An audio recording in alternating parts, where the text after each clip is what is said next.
There are probably 100 different ways to start tomato seeds, and you'll find just as many ways online. Today I want to share with you my method for starting tomato seeds because I've found great success using this method, and I can be sure if you follow these instructions, you're going to find great success starting your tomato seeds as well. Let's first talk about the non-negotiables when we start tomato seeds. And the non-negotiables are a growing medium and our tomato seeds. For a growing medium, I always use organic potting soil. I don't use a seed starting mix, and I've made an entire video that explains why I believe it's better to use an organic potting soil to start your tomato seeds, and I encourage you to watch that video. I'll leave a link down in the description. The next discussion is on the seeds.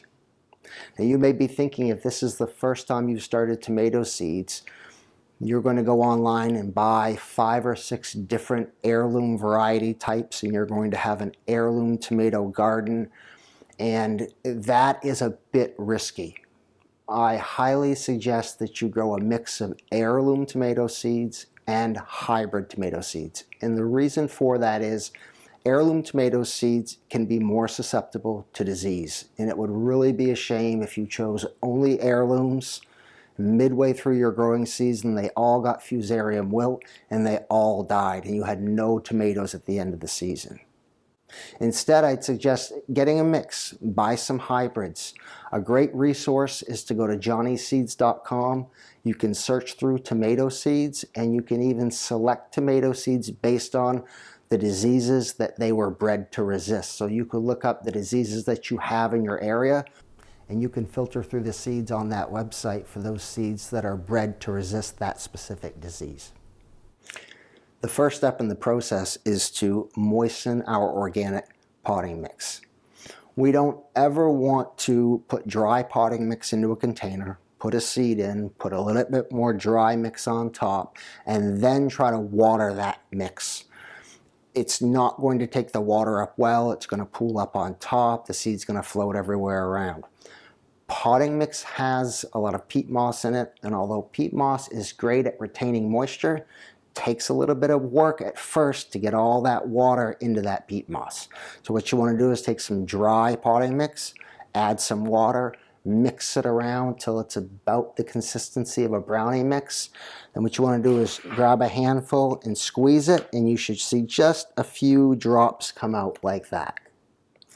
That's perfect consistency to start your seeds. Now let me wash my hands off very quickly here because we're going to talk about containers.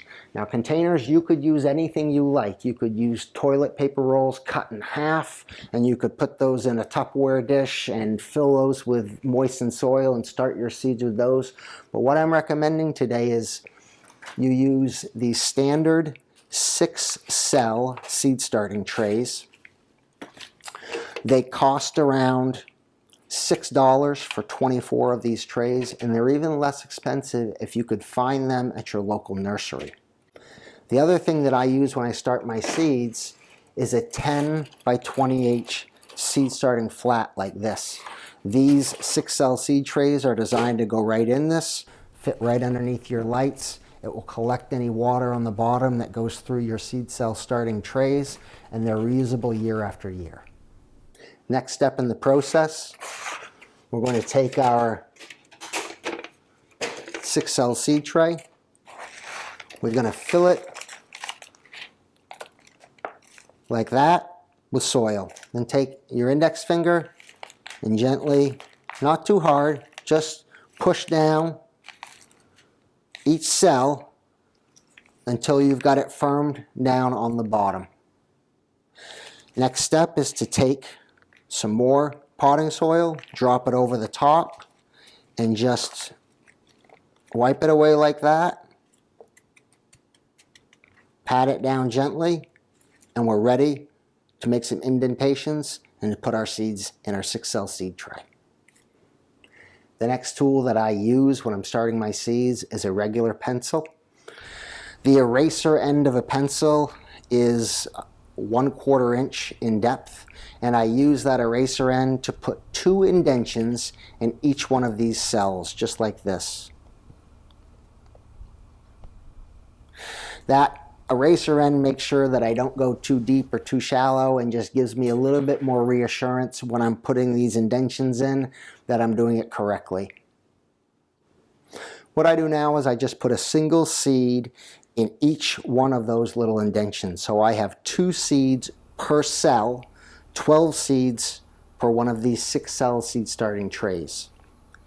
Once we have our seeds in our indentations, I just pick up a little bit of seed starting mix, fill in each of those little indentations.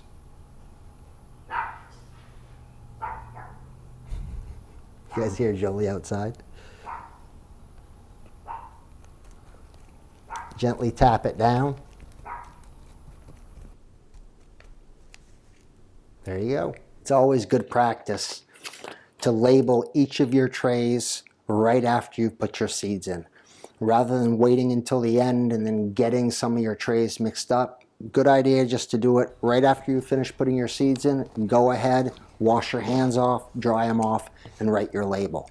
Now for labeling my seed starting trays, I highly recommend using blue painter's tape and a Sharpie marker. I find that this makes it very easy. I don't have anything sticking out of my seed trays, and these are easy to remove after you're finished with your seed starting. You can take them off of these containers, pull them away gently, and reuse the containers next year. I'll repeat this process 11 more times, and I'll fill up one of my 10 by 20 inch seed cell starting trays with 12 6-cell trays like this. After that, I'm going to put these underneath my grow lights, and the subject of what grow lights to use, how to select your grow lights, how far to have those grow lights away from your plants, how many hours a day to have those grow lights on, and when to turn those grow lights on is the subject of another video that I'm going to be putting out in 2 weeks. It's just way too much information to go through in this video. But no matter what grow light I use, I always put my seed starts on a heating mat. Heating mats like this come in 2 different varieties, with a thermostat and without a thermostat. And I recommend putting the extra investment in and buying one with a thermostat. And the way that they work is, without a thermostat, it's just going to come up to a certain temperature. Maybe it's going to come up to 72 degrees, maybe it's going to come up to 78. It will all depend on the ambient temperature in your room that you're starting these seeds in. But with a thermostat, the way that this works is there's a probe that goes into one of your cells, and that will tell the thermostat what is the temperature of your soil at that moment. You can then set the desired temperature that you want of your soil, and I always set mine at 82 degrees. And then this thermostat will keep this heat mat on until that soil temperature comes up to your desired temperature. So with the thermostat, you can be sure that no matter what room you're growing these seeds in, no matter what the ambient temperature is in that room, that soil is going to come up to the temperature that you desire it to. There are just a few more things that I want to talk about. Things that I do that I believe contribute to the success I have in starting my tomato seeds, and I want to share those with you. The first one is I don't use a humidity dome over the top of my seed starts. And the concept of a humidity dome is to keep that moisture in, so this seed starting soil is always having moisture, the seeds always have moisture on them, and they're going to sprout earlier. In my experience, having that dome on top of these seed starts without an airflow can lead to mold and fungi issues, which can lead to damping off and killing these plants early. Instead, what I do, I have an oscillating fan, and once these go under my lights, that oscillating fan is about 3 feet away on low, constantly blowing a gentle breeze over the top of these seed starts. And that brings me to the next subject, which is watering. And the general consensus is to water from the bottom, or bottom water your starts. And all that means is this seed cell starting tray, you fill it with about 3/4 of an inch of water. Let 10 or 15 minutes go by. let these seed cell starting trays soak up all the water they need. Then after 10 or 15 minutes, dump that excess water out and repeat that process whenever these start to dry out. I don't use that process, maybe because I'm too impatient. I find that the peat moss at the top of this seed starting mix dries out a little bit, and even bottom watering, I find it difficult to get that peat moss on the top to really soak in all the water. So instead what I do is I use a watering can like this with a very small tip on the end that allows me to pour out a very gentle flow of water. And every morning before these have germinated, before they've broken the soil surface, I'll take my watering can and I'll gently just water the top like this.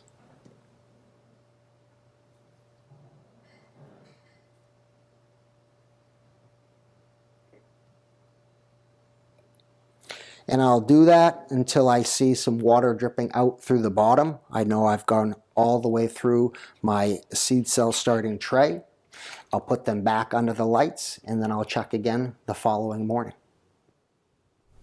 Thank you for watching this video. If you enjoyed it, please give it a thumbs up and please share it. If you're not a subscriber, please subscribe. We'd love to have you on the channel. And don't forget to ring that bell so you'll be notified next week when we take a look at the progress of these seed starts, and in 2 weeks when we do the video on how to select a grow light and how to set up your indoor grow light system. Thank you for watching.